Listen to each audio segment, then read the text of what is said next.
Hey everyone, today we have with us a very young and dynamic personality, a mechanical engineer by profession, Shubham Jain, all the way from Ohio, USA. Hey Shubham, thank you so much for sparing your precious time and coming to this podcast on a very short notice. So, a very warm welcome to you, and again, thank you so much for sparing your time. Thanks for having me. Always a pleasure. And just to give our audience a little idea about what all we'll be discussing in this video, so we'll be having discussion regarding his investment journey, his educational journey, his lifestyle in USA, and much more. So without any delay, let's get started with the podcast with Shubham Jain, who has come right away from Ohio, USA. So Shubham, are you ready for the podcast? Yes, हमेशा बचपन से. So, on that note, let's get started. So, Shubham, tell me something about your educational background. How did you move to Chandigarh to pursue your bachelor's in mechanical engineering and your experiences in Chandigarh overall? So my childhood was pretty fun. I Yeah. was the youngest in the family, so always being pampered quite a lot. To be honest, I was a bit of a nerdy kid, always in my books, always very studious. Yeah. Chandigarh was, I believe in destiny. So Chandigarh was probably a part of my journey, I guess. Yeah. Moving to Chandigarh was a huge cultural shock, to be honest. Oh, is it so? Can you tell me something about that? Why is it such a cultural shock to you moving to Chandigarh, and how did you settle there? Your hostels, PGs, what was regarding the food, the people you met? Can you tell me something about that? Sure so वहाँ पे यार सबसे पहली चीज तो सिर्फ खाना ही इतना बड़ा डिफरेंस है हमारे नागपुर महाराष्ट्र से चंडीगढ़ में. ब्रेकफास्ट में लोग पराठे खाते हैं. So that is funny, yaar. It's very difficult to settle in that culture where we used to have tari poha in our breakfast and then moving to the parathas directly. Exactly. Having said that, people are really friendly there, really polite, respecting elders. बहुत अच्छा लगा वहाँ रह के. 4 साल कैसे गए पता नहीं लगा. And it was a great experience, I would say, and a really big learning curve for me. Staying away from family for the first time, I think that created a base for my future journey, I guess. Yeah. So that's a big thumbs up for the Chandigarh people out there. So Shubham, tell me something about how did you initiated your journey to the USA after completing your bachelor's in Chandigarh? तो USA जाने का कैसा plan किया directly? Didn't you find any jobs in India और was it plan कि मुझे US जाके ही settle होना है? उसके बारे में कुछ बताइए. Sure. So after the first couple of years in engineering, 2 साल तो जम के रज के मस्ती की. उसके बाद धीरे धीरे थोड़ा सीरियस होने लगे. So I found out that I have some seniors in US who did similarly did BTech in mechanical engineering from Chandigarh. Same college. Yeah. So I started my application process, started looking for shortlisting my colleges, prepared for GRE exam, and then started looking for my options basically. Then I got to know that it involves a proper financial planning in the background. Okay. I actually had to take bank loans to show that I have enough funding in my account to apply for a US visa. So basically, financial planning is the critical part in this case if you are planning to move to USA. So basically, you should have a certain amount of money in your bank account to show about your soundness. Second thing is you need to take education loan for that also. So can you tell me something about what was the process of education loan and what was the fee structure there and something about that so that the younger people who are doing their bachelor's and trying to move out to USA can get an idea about that? Sure. So while applying for an F1 visa for USA, you have to show at least, a rule of thumb from US government is you have to show at least 1.5 times the amount needed for the first year of education. So you have tuition fees, accommodation. So they calculate around 1.5 times. Okay. So basically, if we cut it down, so suppose your annual expenses there is 20 lakhs, including your education and your stay, you have to have 30 lakhs in your bank account, 1.5 times of 20 lakhs. Exactly. So that can come from your savings or education loan. In my case, I had some prior savings along with my education loan. So I had to show that even before I got a US, based on which I got a US visa. So Shubham, tell me something about your first job. How did you, after completing your masters in USA, was it like कि आपके हाथ में job था, you didn't have to struggle for the jobs, or is it like कि आपने LinkedIn पे काफी searches किए, you use your sources? Tell me something about that. And second thing is, what did you do with your first salary? Also, can you give a brief about that as well? Getting the first job was the biggest hurdle in US, I would say. In my US life, student life was quite easy. Yeah. I managed it quite well, managing my Because- on-campus job along with my studies. But then finding the first job, especially for me being a fresher, is was the hardest part in my US journey of past 6 years, I would say. That first job in US market, the easiest way or the most successful way to find a job is through references. Yeah. And for that I had to reach out to people, all my seniors in through LinkedIn. So I got my first job through LinkedIn, making more than 400 applications online. And then luckily one recruiter found me eligible to be for the interview. So yeah, that was I guess the hardest part in my journey of USA. And I definitely would suggest whoever is listening to right away start with making references, because references is everything in US. So thank you so much for giving that insight. So one is to build a network. Your network is the net worth, as the saying goes. Build your network from initial years, and you are good to go with your future jobs and everything else if you're planning to move to USA. So Shubham, tell me something about your lifestyle in USA, your daily routine, or let me reframe it, a day in Shubham's life, part one. So if you can give an idea about how does it goes in USA. Well, yeah, I would say it's a pretty chill lifestyle. There's a lot of freedom. I've made a bunch of friends there. So yeah, you hang out पूरा with them. उन्हीं के साथ hang out, weekend plans and everything. First salary कब आई कब गई कुछ पता ही नहीं लगा. So Shubham, there is general tendency in India about the lifestyle expenses that one have in USA. So the normal savings goes like कि जैसे income है वैसे ही खर्चे भी है USA में. So one person is not able to save enough. So is it true if we see from this perspective? Tell me something about that. Sure, I would like to burst this myth about जैसे income है वैसे खर्चे हैं. हाँ, it is true to some extent. But if you try and save money, it's definitely possible. Having said that, पहली income कब आई कब गई कुछ पता ही नहीं चला.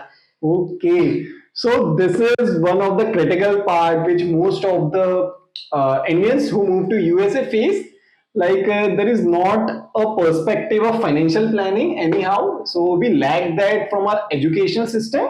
So if we say if someone moves to USA and is spending all his salary which he is getting, so again that USA culture is playing a big part in that case. And more of Indian culture, there is a concept of savings, one plan for their future, their son's marriage or something like that. So there is a cultural difference in USA and India regarding that.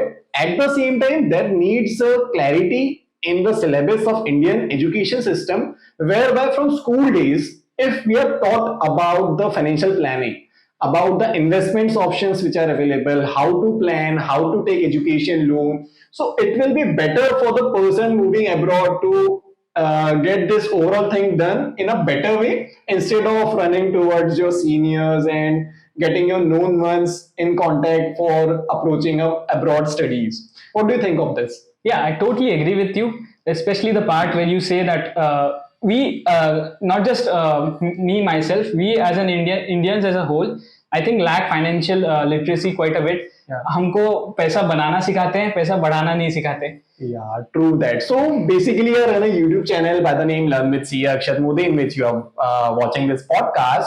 So my main objective is to spread financial literacy across India, whereby people of any age group, after watching the video, get an understanding of what are the investments options available, where should one invest, and also it is highly recommended to get a financial advisor. Yes. Because most of the time people tend to invest by themselves and thereby buy investments which are not suitable or recommended for their future goals. So that is one thing I wanted to highlight, that get yourself a financial advisor, and if you're trying to do it yourself, then there are certain steps you should educate yourself first and then move towards and play with your money. So that was it regarding financial literacy. Thank you for highlighting that important concept which was lacking. So recently we had prepared your financial plan as well, whereby you are investing around 7.5 lakhs per annum for the next 15 years. So tell me something about that. What were your return expectations? What are the products you are searching for? And anything if you would like to add up further. So basically, right now I am at a very early stage in my career. Yeah. So I was looking for more of a moderate plan, nothing too aggressive, and which would definitely be dependent on market, right? So I wanted to go something for a moderate plan. So I'm more of a conservative, coming from a conservative family, right? Yeah. More of a conservative thinker. So I was looking for a portfolio wherein I can get a good mixture of both equity type of investment along with some debt type or some more safer investment. So I think we have decided to go ahead with a ULIP plan, Yeah. which is more a sort of a tax-free mutual fund sort of a plan, and then some part of it was also I also invested in pension plan, wherein it is more of a safer return type of a plan. So I think according to you, my friend, I think I'm expecting around 9 to 10% of return per annum, which is a decent return based on my goals and expectations right now, I guess. So that was a perfect answer, Shubham. Without coming from a financial background, you have such a sound knowledge about the investments and your goals and your investments. And one more thing I would like to add up if someone is looking for the investments. So basically, there are three approaches which I generally teach to my clients or which I suggest to my clients. First, know your approach, whether you are conservative or moderate or an aggressive investor. So just to give you an idea, who is a conservative investor? Someone who is a typical orthodox investor who invest in gold, PPF, FDs, Sukanya Samriddhi Yojana, whereby the returns are not much higher, but at the same time the money is safe, right? So the parents usually invest in these types of product, and you get around 5 to 7% return per annum. Then there is an aggressive approach whereby younger people are investing in equities, mutual fund, whereby you get around 12 to 14% returns depending upon the markets, obviously. But seeing the past 25 years trend, it is we can expect a return of around 12 to 14% in mutual funds. So one can go all in equity, one can go all in conservative, but there is a moderate approach as well where we combine both the instruments together, some portion in equity, some in debt, whereby we make a balanced portfolio, which is generally recommended and is accepted by most of the investors, because someone who is between 20 to 30 just starting his career might go all with equity to enhance capital and grow their wealth, but at the same time who is between 30, 32, 35, settled with a house, having good source of income, he doesn't want to go with all equity. So the pension plan or the debt instruments are the way for the approach towards the investment. So there are a lot of things. One should not just copy the investments recommended by the friends, because the approach, the goals, the investment of each and every individual is different. So the humble advice is get a financial advisor, understand the investment product, understand the returns, and then take a wise decision of where to invest. So this just I wanted to add up to just give an idea about the audience of how to approach financial planning. Sure, it was really helpful for me, and I would definitely think that it would be helpful for the YouTube viewers as well. Thank you so much, Shubham, for that. So, Shubham, tell me what's the current job situation in USA looks like, because some of my connects are there in USA who are working in companies like Amazon and big corporates, and they're willing to take a cut of around 40 to 50% and wanted to move back to India. So, what's your take on that, and what's the impact of AI on your field? And tell me something about the usual job market scenario in US. So I would say there is definitely some truth to that. That there is a lot of panic in the IT sector, particularly, especially because of the last year that we had, the difficult financial year that we had.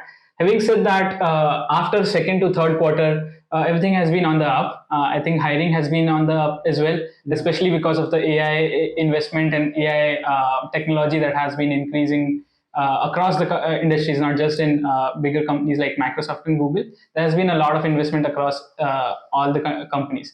Yeah. In my sector, in my automotive sector particularly, I think bigger EVs are looking into AI more closely than than the normal big three companies. They're more into AI than the other ones.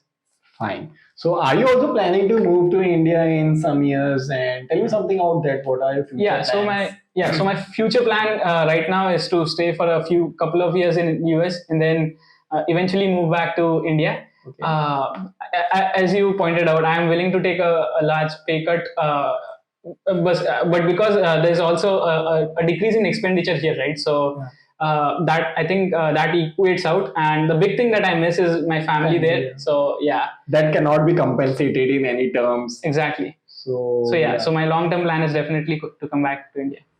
Now let's move towards the final round of the podcast, which is the rapid fire questions. So, Shubham, are you ready for the same? Yeah, excited and nervous at the same time. Sit, chalo, let's do this then. Yes. So, the first question is, what is the full form of FIRE in the context of investments? Okay. Yeah, I got to learn more about FIRE recently through my good friend Akshat. I think it is financial investment retire early. So, there is a little correction. It is financially independent, retire early. Got it. So, I'll give it to you. The next question is, what would you prefer investing in future, in equity or debt? I think I'll go with a blend of both. I don't want to go towards one extreme. I think I'll stick to a more moderate. Blend of both. Yeah. Yeah. So that was a perfect answer coming from a non-financial background, right? So moving towards the next question, what is the full form of MRF and what's the share price today? Well, I don't follow the market pretty closely, especially here in India. Yeah. But I think the only thing I know about MRF is Sachin Tendulkar and Virat Kohli used to use that. The sponsor is a MRF for their bat. Yeah. That's true. Yeah. So the name of the company is Madras Rubber Factory. Okay. And the share price is hopping 1 lakh rupees per share in India. It's one of the priciest share in India. What is the full form of UPI, if you can tell me? Oh, yeah. UPI, I think it's Unified Payment Interface. Yeah, it's true. And it's not there in US, right? That's correct. I think the best experience I've had in India is using UPI. It's so simple and so fast. I've used it like to pay for bananas and like anything. Anything and everything. Street vendors use it now. In US, the ease of using a credit card is more. They don't really have something called a UPI payment sort of a thing. But yeah, credit card payment is easier, but at the same time, it's less safer because it works through RFID, so anyone can just tap and misuse it as well. Misuse it pretty easily. Yeah. Yeah. So we can say that India is more digitally advanced in terms of getting the COVID vaccination certificates and things like that. That in USA it's still manual process of getting the form filled up for vaccination, and India it is all digital. So what's your take on that, and what's your recent experience as well? Yeah, definitely. I think in US the US is or India is much more advanced in some of the aspects in digital world. Especially as you said, we don't really have to carry our ID card anymore. Yeah. But during COVID times, we had to have that vaccination ID card for simple things like to get inside Disney World. You had to show that card every time you. That in India, we can take it through. You can just digitally. show that QR code here. Yeah. So, what's the full form of HDFC? I'm not quite sure. So it's Housing Development Finance Corporation, which is one of the largest corporates in India, funding the housing loan requirements, on whom this web series Scam 1992 was based on. So I have personally not viewed that series. I think that's one of the top bucket list item on my bucket list. But I think it's based on Harshad Mehta. I've heard about it quite a lot. It has pretty decent IMDb ratings as well, right? Yeah, though that is absolutely correct. It is based upon the stock market scam which he did, Harshad Mehta. giving some spectacular returns to the investors at those times in 1992. And at some time it got burst and the market crashed. So it is all about that. I will recommend you to definitely have a watch. You will get an idea about how things worked back then in 1992 and how was the manipulation being done using the public money. So thank you so much, Shubham, again for this engaging conversation. Definitely, our audience have got a lot of value who are trying to move to the US for further education, for jobs, etc. And also, I would like to know your experience coming to the podcast on the short notice, having a conversation, and sharing your experiences. Sure. So I had a wonderful time here. I got to learn a lot of new things, especially during the rapid fire segment of the podcast, the last part of the podcast, wherein the rapid fire questions were a little bouncer for me. I would definitely recommend everybody to subscribe to the channel Learn with Akshat Modi, Yeah. and like the videos and share. So, guys, thank you so much for watching this podcast. I hope you have got some value out of this. And if you like this kind of content, do let me know in the comment section so that I will be motivated to put more such content on this channel. And till then, do subscribe, like, and share this video with your friends. Until then, goodbye and keep following Learn with C. Akshat Modi.